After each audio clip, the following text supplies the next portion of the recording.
का बॉर्डर खुल जाए ना, आज़ादी दे दें, या कोई मुल्क हमें ईरान, अफगानिस्तान, इंडिया, कोई भी जो पाकिस्तान के साथ लगते हैं वो कहे कि मैं हम वीज़ा फ्री करते हैं, इधर आ जाओ, तो यहाँ पे देखना कौन लोग रुकते हैं। किस तरक्की की आप बात करती हैं? कोई नहीं रुकेगा यहाँ पे। हमने परवेज़ मुशर्रफ का आमराना दौर देखा है, उसके अंदर इतनी घुटन नहीं थी, इतनी नाउमीदी नहीं थी, इतना अंधेरा नहीं था, नौजवान का मुस्तकबिल इतना गुमनाम नहीं था जितना आज के दौर। इंडिया के साथ तरले और मिन्नतें कर रहे हैं कि तजारत खोल दो, आए हमारे साथ बैठे, ये उनकी सारी शर्तें मानने को तैयार हैं, लेकिन वो इनको मुंह लगाने को तैयार नहीं है। आज अगर भारत और ईरान का बॉर्डर खोल दिया जाए तो पाकिस्तानी आधे गायब हो जाएंगे। दोस्तों, ये एक पाकिस्तानी वकील का कहना है। ये वकील पाकिस्तान की सरकार, पाकिस्तान के सिस्टम से इतना ज़्यादा नाराज है कि इसने आज ऐसी बात कर दी है। तो दोस्तों, नायला पाकिस्तानी रिएक्शन का वीडियो है, लिंक है डिस्क्रिप्शन में, तो जाके सपोर्ट कीजिएगा। आइए इस पाकिस्तानी की थोड़ी सी बात सुन लेते हैं कि आखिर इसने क्यों कहा है कि आज अगर बॉर्डर खोल दिया जाए तो आधे पाकिस्तानी अपना देश छोड़कर या तो भारत या फिर ईरान चले जाएंगे। बढ़ते हैं दोस्तों वीडियो की तरफ। सर, मैंने एक बुजुर्ग से पूछा कि आप पाकिस्तान के बारे में क्या ख्वाब देखते हैं। ऑफ कैमरा बात बता रही हूँ, उन्होंने कहा कि पाकिस्तान एक कब्रिस्तान है। मैंने कहा सर कैसे कब्रिस्तान, इतने लोग चलते फिरते हैं आपको नजर नहीं आ रहे? कहता बेटा ये कब्रिस्तान है, मैं आपको बताता हूँ। मैंने कहा कैसे? कहते जब यहाँ पे कोई अमीर होता है अकाउंट कहाँ खुलते हैं? स्विट्जरलैंड में। इलाज कहाँ होता है? बरतानिया में। बच्चे इनके कहाँ पढ़ते हैं? यूरोप। और जब ये मरने लगते हैं इनको अपना भाई मुल्क पाकिस्तान याद आ जाता है, यहाँ पर इनको दफना दिया जाता है। तो कब्रिस्तान कभी तरक्की नहीं किया करती कि ये कब्रिस्तान है, यहाँ पे कब्र भी गरीब के लिए तंग पड़ गई है। म्यानी साहब में कब्र लेने के लिए चले जाएं, आपको 15 से 20 हज़ार से नीचे कब्र नहीं मिलेगी। फ्री फंड में इन लोगों को, इन हरामखोरों की जब मईतें आती हैं तो लोग जो छोटे छोटे डाकू होते हैं, जो इनके मुकल्लद होते हैं, वो जनाजा पढ़ने के लिए आ जाते हैं। तो सर सऊदी अरब की जैसे हम बात करते हैं पाकिस्तान के क्राइसिस पे भी, वहाँ पर डायरेक्ट जाता है MBS से ज़्यादा मोहम्मद बिन सलमान जाते हैं, प्राइम मिनिस्टर नरेंद्र मोदी से फेस टू फेस बात करते हैं। और हम जो कहते हैं कि सऊदी अरब और हमारे बीच बड़े गहरे ताल्लुक हैं। हमारे मुल्क में तो ना शहजादा आता है ना बादशाह आता है, उन्होंने सिर्फ अपना एक फॉरेन मिनिस्टर भेजा है, साथ कुछ डेलीगेशन भेज दी है। और हम चले हैं इंडिया का मुकाबला करने। हम अपनी तकरीरों में इंडिया जब तक ना ले आए, जब तक उसको जंग की धमकी ना देते, जब तक उसको एटम बॉम्ब की धमकी ना देते, ना तब तक हमारा वज़ीर आज़म कुर्सी पर बैठता है और ना ही हमारी स्पीचेस कंप्लीट होती हैं। For your kind information, recently Ramzan के अंदर वहाँ पे एक क्रैकडाउन सऊदीया में किया गया, तो उसमें तकरीबन 4500 के नज़दीक बकारी पकड़े गए। मैंने ये खबर पढ़ी थी। तो पाकिस्तानी कितने थे? तकरीबन 4000। तकरीबन 4000 पाकिस्तानी बकारी सऊदीया में थे, 500 पूरी दुनिया के थे। अब बात कर लेते हैं इंडिया की। दुनिया के 1 नंबर पे मुल्क इंडिया है, जहाँ पे सबसे ज़्यादा बुलेट प्रूफ ट्रेनें हैं। पाकिस्तान के अंदर हमने 2 बना दी जंगला बसें, एक बना दी वो किन्नो ट्रेन है या माल्टा ट्रेन है। वो चलती रहे तो खर्चा कम होता है, जब बंद होती है तो उसमें डबल खर्चा होता है। ठीक है, अब बात करते हैं कि आपने सवाल किया कि यहाँ पे एक छोटा सा उनका सफ़ीर आ जाए, छोटा सा उनका जो है ना अफसर आ जाए, तो पाकिस्तान जो है वो खुशी के शादियाने बजाते हैं। देखें मेरी बात सुने, बकारी को किससे होता है? वो कहता है जो भी है कुछ लेके आया ना, दे के तो नहीं जाए, खाली तो नहीं जाएगा। इनको सदके के चावल मिल जाए, सदके की खजूरें मिल जाए, इनको काफ़ी होता है। बकारियों का मुआवजा कौमों से नहीं किया जाता। फिर इंडिया को जंगों की धमकियां क्यों लगाते हैं? देखिए मेरी बात सुने, आप किस दुनिया में रहती हैं? मैं आपसे पूछना चाहता हूँ, पहले हमने कौन सी जंग जीती हुई है? बता दें। मुतालिया पाकिस्तान के मुताबिक तो सारी मुतालिया पाकिस्तान भी ध्यान से खोला करें, कहीं उसमें से गैस ना निकला है। पाकिस्तान नमक पैदा करने वाला दूसरा बड़ा मुल्क है, लेकिन ये हम भूल जाते हैं कि नमक हराम पैदा करने वाला पहला बड़ा मुल्क है। ठीक है, तो अगली बात, हमारे कौन सा यहाँ पे जिसने जितनी ज्यादा वफा की है इस मुल्क के साथ, उसने उतनी ज्यादा सजा पाई है। सर एक बात यहाँ पे ये भी, इलामा इकबाल को भी आजकल के नौजवानों ने जेर बहस ले आए हैं। कहते हैं इलामा इकबाल ने ख्वाब नहीं देखा था। क्यों? कहते हैं अगर इलामा इकबाल ने ख्वाब देखा होता तो वो ये लिखते, सारे जहां से अच्छा हिंदुस्तान हमारा, हम बुलबुले हैं उसके वो गुलिस्तां हमारा। अगर वो तो कहते सारे जहां से प्यारा हिंदुस्तान है, तो पाकिस्तान का ख्वाब इलामा इकबाल ने कैसे देख लिया? इकबाल बड़ा अपदेशक है, मन बातों में मोह लेता है। गुफ्तार का गाजी बन तो गया, किरदार का गाजी बन न सका।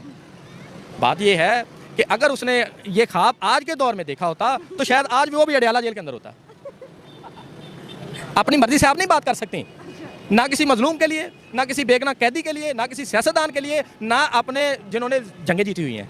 चले सर आखिरी सवाल आपसे पूछे, बहुत मजा आता है जब भी आप मेरे शो पे आते हैं। पाकिस्तान की जब से नई गवर्नमेंट बनी है, ये इसहाक डार साहब ने भी मीडिया में प्रेस कॉन्फ्रेंस करके कहा था कि जो कारोबारी तबका है ना, बड़ा हम पे जोर लगा रहा है कि भाई हमारे ना इंडिया से ताल्लुकात बेहतर होने चाहिए। अब बात इंडिया पे हम छोड़ते हैं, लगाएगा मुंह हमें, बैठेगा हमारे साथ टेबल पे। देखें, आप पहले से हिला रहे थे। हाँ जी, मैं तो दस था पहले जी। आप बात कर रही थी कि वो हमारे साथ बात करेगा। देखिए जब आपका लेवल ये होगा ना, एक हाथ देने वाला है, दूसरा हाथ लेने वाला है। हमने डिक्लेयर किया था कि यहूद का एजेंट, यहूद का एजेंट, यहूद का एजेंट, यहूदियों का एजेंट है। आज वो जेल के अंदर है। किसी मुसलमान ने जो अरबाब इख्तियार हो, जो स्टेक होल्डर हो, उसने आवाज़ बुलंद की है, मुझे बता दें। अब आ जाओ दूसरी तरफ। कहते थे कश्मीर का सौदा कर दिया, कश्मीर बेच गया, कश्मीर बेच गया। उसने कहा ठीक है, इंडिया के साथ ट्रेड बंद करो, जब तक कश्मीर को उसकी असली कानूनी हालत में वापस नहीं लाएंगे ट्रेड नहीं करेंगे। अब ये इनकी जो खुद मुख्तारी, इनकी जो गैरत, इनकी भूख की हवस इतनी बढ़ गई है कि इंडिया के साथ तरले और मिन्नतें कर रहे हैं कि तजारत खोल दो। आए हमारे साथ बैठे, ये उनकी सारी शर्तें मानने को तैयार हैं, लेकिन वो इनको मुंह लगाने को तैयार नहीं है। इनको मेरे मुंह से कोई गलत जुमला निकलने लगा था, अब वो इनको किसी इशू के ऊपर भी अपने बराबर नहीं समझता, ना इनके साथ वो डील करना चाहता है। वो इनको ऐसे डील कर रहा है जिस तरह हमारे दर पे कोई बकारी आए तो उसको हम डील करते हैं। दिल किया खरा दे दो, नहीं दिल किया रहने दो, कर लो तरक्की। नई गवर्नमेंट की बात करते हैं, ये नई गवर्नमेंट किसकी पैदावार है? 45 की है, 47 की है। अब तो जो अरबाब इख्तियार हैं, जो गवर्नमेंट के अंदर बैठे हुए हैं, ठीक है, उनके अंदर से लोग कह रहे हैं कि नहीं भाई, अवाम ने हमें सादा अक्सरियत नहीं दी, अब हम इन हालात के जिम्मेदार नहीं हैं। ये मैं बात नहीं कर रहा, राना सनाउल्लाह बात कर रहा है। अब कहाँ जाएंगे? इनको भी पता चल गया बिहाइंड द सीन क्या हो रहा है। ये जो वज़ीर आज़म है, आप इसको वज़ीर आज़म समझती हैं? ये मुलाजमों से बदतर है बेचारा। जो वज़ीर आला है, उसकी हैसियत का, उसकी करतूत का नहीं पता आपको? फैसला कर सकती है वो, ये फैसला कर सकता है, सोचना भी नहीं। सर, इन्वेस्टमेंट का मतलब होता है मुल्क के अंदर कारोबार आएगा। जी, आपकी इन्वेस्टमेंट की बात करते हैं। हमारे यहाँ दोहरा म्यार चलता है। दोहरा म्यार क्या है? अपने पैसे स्विट्जरलैंड के बैंकों में रखो, लोगों को कहोगे अपने दूसरे जो बैरून मुल्क है उनसे कहोगे अपने पैसे पाकिस्तान में इन्वेस्ट करो।